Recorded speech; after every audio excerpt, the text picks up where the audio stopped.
Salut, donc aujourd'hui on fait des macarons chocomante, un peu comme des after eight. C'est la première recette de macarons que je mets en ligne. Je vous conseille fortement de regarder la vidéo sur les conseils pour réussir les macarons avant de vous lancer dans cette recette, surtout si vous n'avez jamais fait de macarons.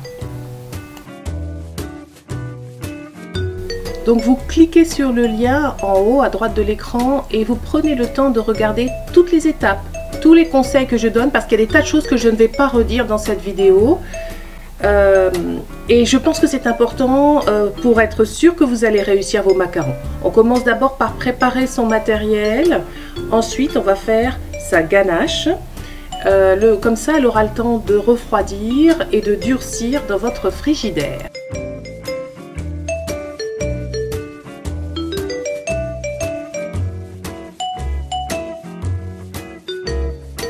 Alors, pour faire ma ganache, j'ai besoin de chocolat noir, de lait d'amande et d'un peu de miel ou de sucre inverti. Habituellement, j'utilise du sucre inverti, c'est pour donner du moelleux. Mais quand on n'en a pas, le miel, ça va très très bien. Et puis, je vais la parfumer avec de l'huile essentielle de menthe poivrée. Donc, je commence d'abord par couper en petits morceaux mon chocolat à pâtisser. En vérité, j'ai utilisé des quantités beaucoup plus importantes que celles nécessaires. J'ai utilisé 200 g de chocolat pour 200 ml de crème d'amande parce que je voulais utiliser toute la quantité. La ganache, elle ne contient pas d'œufs, elle ne contient pas de lait de vache, donc en fait elle se garde 7 jours au frigidaire et je vais utiliser l'excédent pour faire d'autres pâtisseries. Je vous mettrai un lien, vous verrez. C'est très sympathique. Donc pour faire cette ganache, c'est très simple. Je fais bouillir ma crème d'amande, je verse mon chocolat dedans, je remue. Voilà, c'est un jeu d'enfant. Ensuite, je vais ajouter le miel, je vais parfumer et puis c'est tout. Voilà, donc là je suis à l'étape où je mets quelques gouttes d'huile essentielle. J'en ai mis 3 ou 4, mais c'est vrai, comme je vous ai dit, j'ai un peu plus de ganache que vous. Après, vous pouvez faire aussi, faire comme moi, prendre un pack entier de crème d'amande à 200 ml et 200 g de chocolat, auquel cas vous mettez une goutte ou deux de plus d'huile essentielle de menthe poivrée. Et je mettrai de toute façon en ligne la recette que je vais faire avec la ganache restante dans les 5 à 7 jours qui suivent.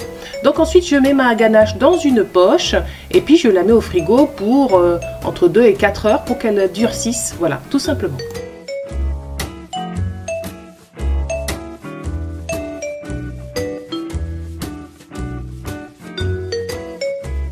Donc là, je vais préparer mes coques. Donc tout simplement, je vais mettre la poudre d'amande. Quand on fait des macarons, les pesées doivent être précises, doivent être justes. Ensuite, je vais mettre donc du sucre glace. Donc je mets tous les éléments secs ensemble. Ensuite, je vais mettre mon colorant en poudre, une petite pointe. Là, en vérité, c'était du thé matcha que j'avais mis. J'avais mis 7 g de thé matcha. Mais vous pouvez mettre, comme c'est chocomante, il ne faut pas qu'il y ait le goût du matcha, une petite pointe de colorant vert en poudre. Ensuite, je vais peser les œufs, les blancs d'œufs, tout simplement. Avec précision, et puis je vais verser 50 g de blanc d'œuf comme ça, tel que dans mon mélange d'ingrédients secs. Je vais remuer et puis l'autre partie des 50 g vont me servir à faire ma meringue italienne. Donc là je pèse mon sucre pour faire mon sirop de sucre pour faire ma meringue italienne. Donc je pèse bien précisément mon sucre, je pèse précisément l'eau que je vais mettre dans ce sucre pour faire le sirop.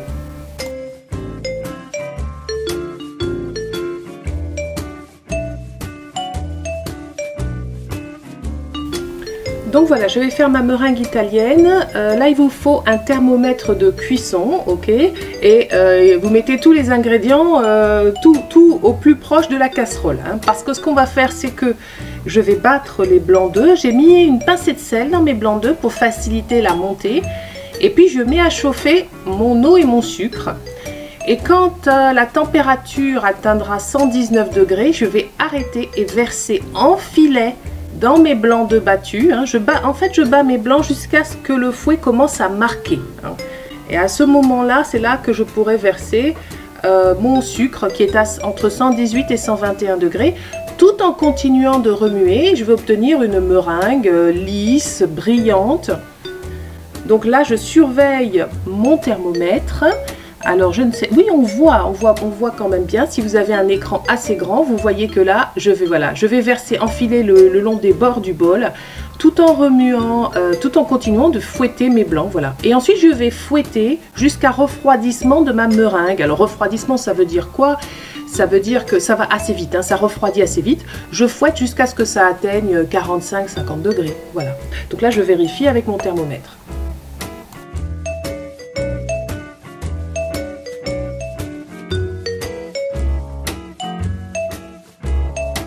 Alors vous remarquez que mon mélange est beaucoup plus vert, hein, c'est parce que là j'ai mixé plusieurs séquences de cuisine. Donc là c'était la séquence avec le colorant vert et non pas avec la poudre de thé matcha. Donc c'est bien vert pomme, d'accord? Bon, c'était un petit aparté. Donc là je vais rajouter la meringue italienne à mon mélange précédent. Et vous avez vu, je ne mets pas tout d'un coup, hein. J'en mets, on va dire, une grosse cuillère pour assouplir et ensuite je mets le reste. Une fois que j'ai assoupli avec une cuillère, on va dire une grosse cuillère à soupe. Ensuite, je macaronne. Ça veut dire que là, ça va en accélérer, hein, la vidéo, mais en fait, je vais doucement. Je fais en dessous, au-dessus, en dessous, en dessus. C'est un geste bien précis qui s'appelle macaronner. En dessous, en dessus, en dessous, en dessus. Je fais ça tranquillement, avec patience, pas aussi vite que là, puisque ça passe en accéléré, jusqu'à ce que tous les éléments soient bien mélangés ensemble. Donc ensuite, je verse mon mélange dans une poche garnie d'une douille lisse. Voilà, je vous mettrai les mesures de la douille lisse dans la boîte de description sous la vidéo, parce que j'ai pas encore mesuré, donc il faut que j'aille voir. Ça doit faire à peu près maximum 1 cm de diamètre, hein, la douille là. Il faut pas prendre trop grand, hein. Donc ensuite, voilà, je prépare ma poche et puis je vais pocher. Voilà. Alors, mon pochage, c'est n'importe quoi. Je fais des macarons depuis des décennies et là, franchement, bon, c'est pas grave. Alors, vous pochez mieux que moi sur vos gabarits, hein. Vous faites un joli pochage et des macarons bien ronds. Une fois que vous avez poché tous vos macarons sur votre papier sulfurisé, il faut le laisser reposer dans un endroit sec, ça s'appelle le croûtage. Il faut laisser croûter une demi-heure avant cuisson, hein. Ça vous permet ensuite de préchauffer votre four pendant... bon, ça prend pas une demi-heure de préchauffer un four à 150 degrés, mais voilà, vous laissez croûter, vous préchauffez votre four à 150 degrés. La cuisson, c'est maximum 15 minutes, hein. Pour certains, ça sera peut-être 12 minutes, entre 12 et 15 minutes. Une fois que c'est cuit, vous posez donc sur une grille vos macarons et vous les laissez refroidir 20 minutes. N'y touchez pas, hein, n'oubliez pas, le macaron, c'est une meringue en vérité, hein. Donc n'y touchez pas, laissez-les refroidir.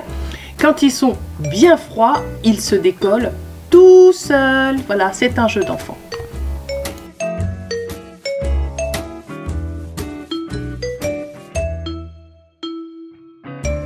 Ok, donc ensuite, il n'y a plus qu'à garnir, hein, quand votre garniture est suffisamment froide et dure, hein, bien sûr, vos macarons avec votre ganache au chocolat, hein. Là aussi, je mettrai le type de douille que j'ai utilisé dans la boîte de description. Je ne sais pas comment ça s'appelle d'ailleurs. C'est une petite douille lisse avec comment dire, un diamètre plus petit, évidemment, que pour pocher les coques.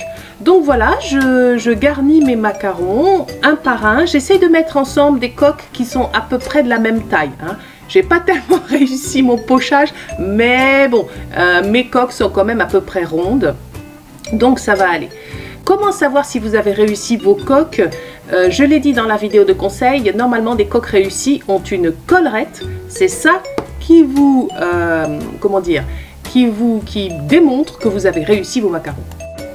Et je vais vous montrer, voilà, de plus près, le temps qu'il fasse la mise au point. Je vais vous mettre un macaron de près, vous allez voir la jolie collerette qui apparaît, voilà.